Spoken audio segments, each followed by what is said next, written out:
नमस्कार दोस्तों, स्वागत है आपका हमारे YouTube चैनल ज्ञान थोड़े हटके में। जब भी हिंदुस्तानी शास्त्रीय संगीत का नाम लिया जाता है तो सबसे पहले जिस महान नाम का स्मरण होता है वह है मियां तानसेन। रागों को जीवन देने वाले, सुरों से दीप जलाने वाले और बादल बरसाने की कथाओं से जुड़े तानसेन केवल एक गायक नहीं थे, वे स्वयं संगीत की आत्मा थे। आज हम आपको ले चलेंगे ग्वालियर की उस पवित्र धरती पर जहां सुरों का यह सम्राट हमेशा के लिए विश्राम कर रहा है। तानसेन की समाधि। यह स्थान सिर्फ एक ऐतिहासिक स्मारक नहीं है, बल्कि संगीत साधकों के लिए तपोभूमि, श्रद्धा और साधना का केंद्र है। तानसेन कौन थे? मियां तानसेन का जन्म 1500 के आसपास ग्वालियर क्षेत्र में हुआ।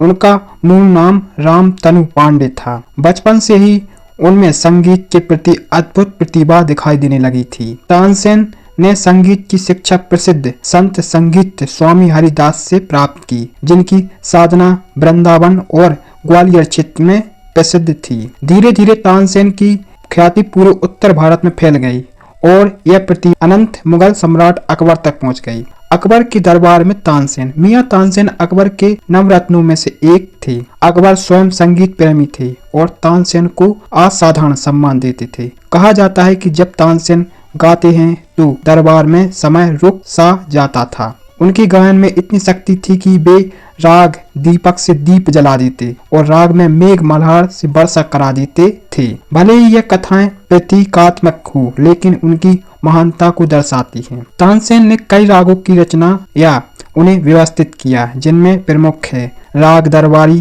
कन्नड़, राग मियां की तोड़ी, राग मियां मल्हार। तानसेन और ग्वालियर। ग्वालियर तानसेन की कर्मभूमि और जन्मभूमि दोनों ही गहराई से जुड़ा है। यही वह स्थान है जहां उन्होंने संगीत की प्रारंभिक साधना की। ग्वालियर पहले से ही संगीत का केंद्र था, लेकिन तानसेन ने इसे हिंदुस्तानी शास्त्रीय संगीत की राजधानी बना दिया। यहीं से आगे चलकर ग्वालियर घराना विकसित हुआ। तानसेन की समाधि का इतिहास। मियां तानसेन का देहांत 1586 ईस्वी में हुआ।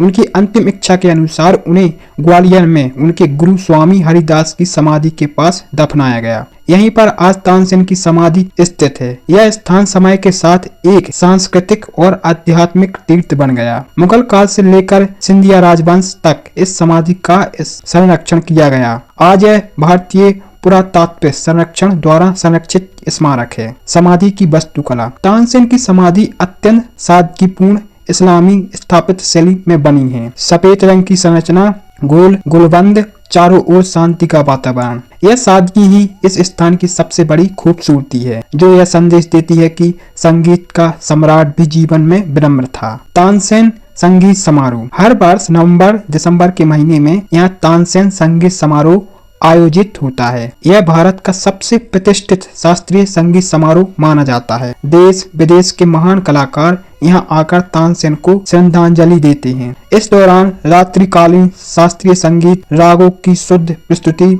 हजारों संगीत प्रेमियों की उपस्थिति। मान्यता और लोक कथाएं। तानसेन की समाधि से जुड़ी कई मान्यता प्रचलित है। कहा जाता है कि समाधि के पास उगने वाले तुलसी के पौधे में अद्भुत शक्ति होती है। संगीत साधक इसकी पत्तियां लेकर साधना करते हैं। कई गायकों का मानना है कि यहाँ आकर रियाज करने से स्वर सिद्ध हो जाते हैं। तानसेन की विरासत। तानसेन ने जो परंपरा शुरू की है वही आज हिंदुस्तानी शास्त्रीय संगीत की रीढ़ है। घराना परंपरा, गुरु शिष्य संबंध, राग की शुद्धता। आज भी हर बड़ा शास्त्रीय गायक तानसेन को अपना आदि गुरु मानता है। आज का तानसेन स्मारक। आज तानसेन की समाधि ग्वालियर का प्रमुख पर्यटन और सांस्कृतिक केंद्र है। सरकार और संगीत सभ्यताएं इसे राष्ट्रीय धरोहर के रूप में विकसित कर रही हैं। तानसेन की समाधि सिर्फ पत्थरों से बनी एक इमारत नहीं है, यह सुरों की समाधि है, साधना की भूमि है। यहाँ आकर लगता है मानो आज भी हवा में तानसेन के राग तैर रहे हो। अगर संगीत ईश्वर तक पहुँचने का माध्यम है तो तानसेन उनके सबसे बड़े साधक थे। तानसेन अमर हैं अपने सुरों में, अपनी साधना में और इस समाधि में। अगर आपको यह वीडियो पसंद आए तो इसे शेयर करें, लाइक करें और हमारे चैनल को सब्सक्राइब करें। जय हिंद, जय भारत, जय बुंदेलखंड।